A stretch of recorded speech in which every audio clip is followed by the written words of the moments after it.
Hey everybody, this is Discard and Draw. I'm Steel, this is my brother Tank.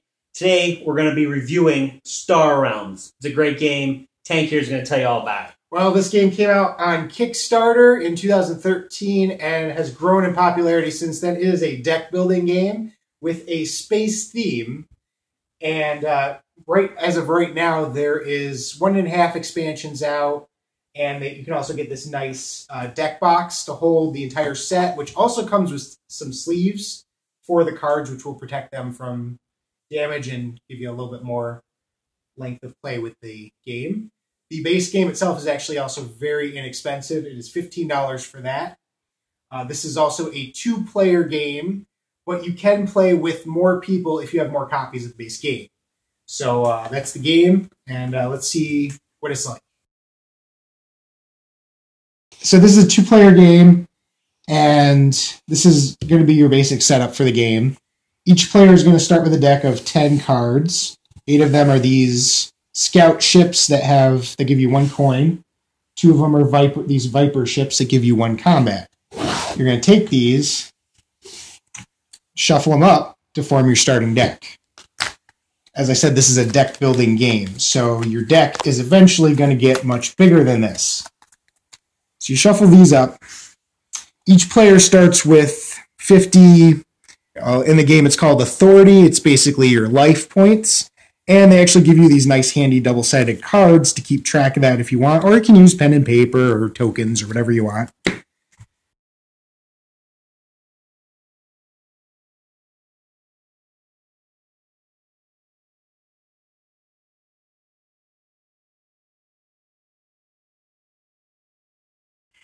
So you're going to shuffle the rest of the cards into the main deck and start with 5 cards face up. Now these are cards that either player can purchase using the ship cards in your main deck. If you go first, you start with 3 cards. Other than that, you're going to have 5 cards in your hand at all times.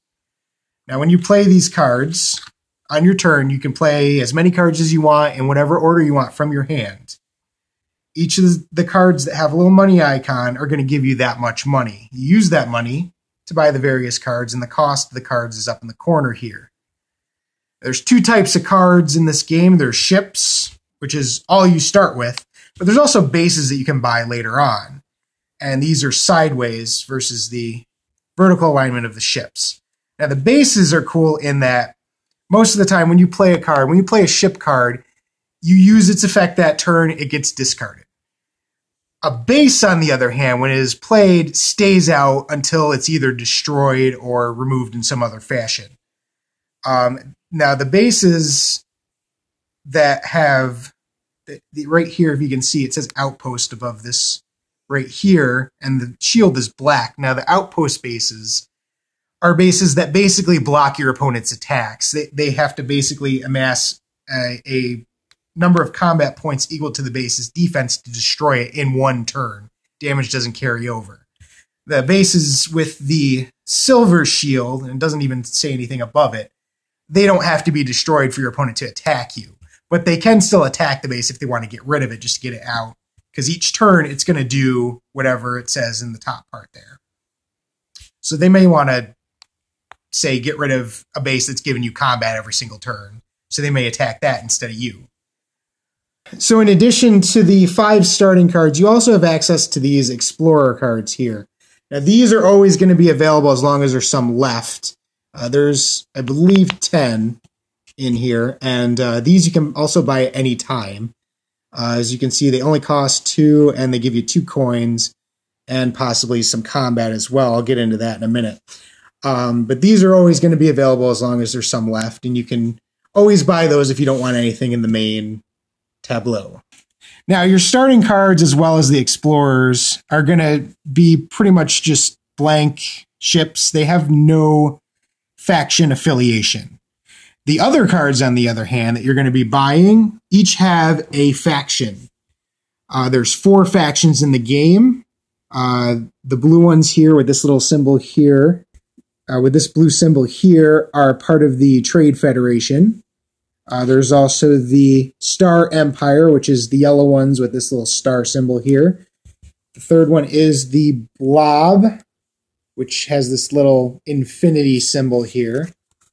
And the fourth one is going to be the Machine Cult, which has this little gear-looking thing here. Those are the 4 factions. Now, you might be asking, well, okay, they have factions. That's kind of cool. What does that have to do with anything? Well, each of these cards, not every card, but a lot of these cards have what's called an ally ability. If you play a card, at least 2 cards of the same faction during a turn, you get to activate this ability. And as you can see with the trade bot, if you play a second machine card on the same turn as you play the trade bot, he gains 2 combat. So having more of the same faction in your deck can be very beneficial.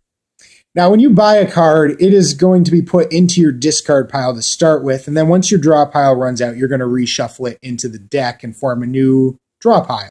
So in addition to the ally ability, some cards are going to have this little symbol you see here. It looks like a trash can. This is called a scrap ability. And what this does is basically you can remove this card from your deck and remove it from the game to gain this extra bonus one time, which, as you can see on the blob wheel here, is 3 coins. So if let's say you bought the blob wheel, it would go into your discard pile. Eventually, you would shuffle it back into your deck and draw it into your hand. On that turn, if you played it, you could play it and it would come out and stay out until it's destroyed, or until you use this ability, in which case you would remove it from the game to get this 3 coins. Now, when you use a scrap ability, you still also gain the benefit of the main portion of the card, which in this case would be 1 combat. So you could gain this 1 combat on the turn and also gain the 3 coins by removing it from the game. So that was Star Realms. Tank, what's your opinion on this game? I really enjoy this game. Like I said, it's a really good deck building game. As far as deck building games go, this is going to be my favorite for a while. It's going to be pretty hard to top this one. It's light, but at the same time, it's got a lot of strategy involved. A little bit of luck on what comes up in the cards, obviously, but it's just a lot of fun. The only downside, really, is that the base game is only 2 players, which isn't really much of a downside. No. And if you have more than 1 copy, you can play more than 2 players. So that's not a big deal. And it's not expensive to buy one of the base sets. So, right. What did you think of the game? I like it. It's great. It's fun. It's easy. Pretty much everything is self-explanatory on the cards. You just got to read the cards. And then you just go, and once you start getting it, you can fly through a game pretty quickly, which I think is always good, especially if you want just a quick, fun game that you and the other person you're playing with know what they're doing. But overall, as deck building games go, I think it's very, very well done, and I thoroughly enjoy it. Mm-hmm. So you're probably asking yourself, should I buy this game? We're going to give you 5 points of why you should buy it, and then 5 points why you may not like the game. Mm-hmm. Tank, what are 5 reasons why people should buy this game? Well, let's see, 5 reasons. Well, first of all, it's a great 2-player game. If you're looking for a good 2-player game that you can play with pretty much anyone, this is going to be a very good go-to game for that. Second of all, it's very inexpensive. The pieces, I mean, the base game is $15. Each of the expansions is going to run about $3 to $5, and the box and sleeves is $20, give or take. So, I mean, it's very cheap to get everything, and you don't even have to get everything. You can just start with the base game. It's not going to break your wallet or anything. That's right. Let's see. Also, I mean, honestly, the artwork is just amazing. I can't say enough about the quality of the product. The art is great. The cards are good quality card stock. I mean, the sleeves are excellent quality sleeves. They look great, and they're going to protect your cards so that you can use the game for a much longer period of time than you would normally without them.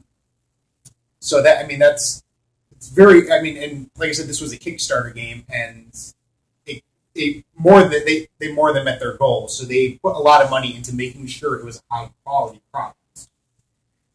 Let's see. Fourth, what I gotta really say is the theme. If you really like space games, this is definitely going to be a good one because it's all spaceship battles, lasers, blowing stuff up. You got bases, you got just all that good stuff. Aliens, yep. So, I mean, it's got a little bit of that. If you're any kind of space sci-fi fan, this is going to be a good go-to game for you as well. 5th point, this is a game that's going to be around for a while. I mean, it looks like they're really planning to keep on adding to this game. So it's not really going to go out of popularity. It's not going to go out of print. It's going to be around for a while. So, I mean, this is a game that you can introduce to your friends. They can go and pick up a copy without having to go online to like eBay or Amazon to find some out-of-print version that doesn't exist anymore. It's very popular, and it's just growing in popularity. So you're going to definitely be able to find people to play the game with and probably get them to buy it when they find out how cheap it really is to get into. So those are going to be my 5 points right there. So, Steele, why don't you give us 5 reasons why you might not want to buy this game? Number one reason why you wouldn't want to buy this game is if you don't like games. That'd be number 1. Yep. Number 2 would be is if you hate sci-fi. Yes. You can't stand it, don't buy the game. Yeah, there's a lot of sci-fi here. It's literally all sci-fi.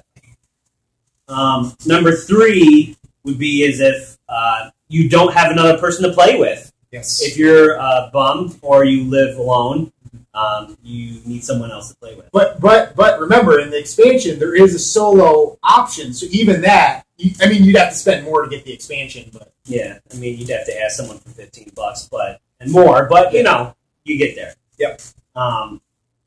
The fourth thing I think, if you don't want to buy the game, is if for some reason you don't like deck building, I guess it's not for you.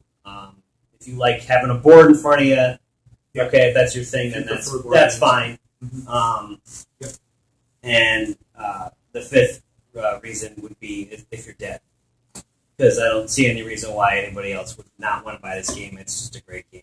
That's a good point. Yeah. I can't see a lot of dead people wanting to get this game. No, I don't think so. It wouldn't really be worth the investment for them, despite how little you're actually paying for stuff. Like, As you can see, I've invested in pretty much everything the game has at this point without going online to get the Kickstarter exclusive stuff. And you're not dead, so that right. helps. But see, if you're dead, you're definitely not going to want to invest in this game because it's just not going to be worth it for you. Not good for zombies. Well, no brains. And if you're in the coffin, and who are you going to play with, really? I mean, yeah. There's no one around. No one wants to hang out with you when you're dead. You smell bad. Yeah. And it's not good. You got to keep digging yourself up. Oh, it's a pain. So for me, Star Realms is definitely going in the draw pile. And as for me, this game also gets put in the draw pile.